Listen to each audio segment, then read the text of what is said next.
là Tết, Tết vừa đến đây dưới mái hiên nhà. Tết Tết Tết là Tết là Tết, Tết với cái qua trong nhà dưới phố. Tết Tết Tết là Tết là Tết, cho ngỡ xa về đấy sum vầy. Tết Tết Tết là Tết, con chung bà quây quần bên nhau.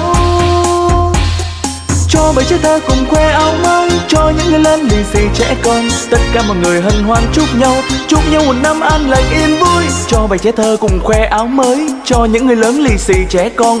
Tất cả mọi người hân hoan chúc nhau một năm an lành yên vui. Vì nhà là Tết, Tết, Tết, bao câu ca ta chúc nhau. Vì nhà là Tết, Tết, Tết, xua tan đi bao nỗi đau, chờ đợi một năm bình an. Mùa xuân đầy hoa khoe sắc hương. Vì nhà là Tết, Tết, Tết, không âu lo không nghĩ suy. Vì nhà là Tết, Tết, Tết, chẳng suy tư vương vấn chi. Cầu rằng một năm hạnh phúc tràn đầy lộc muôn nơi.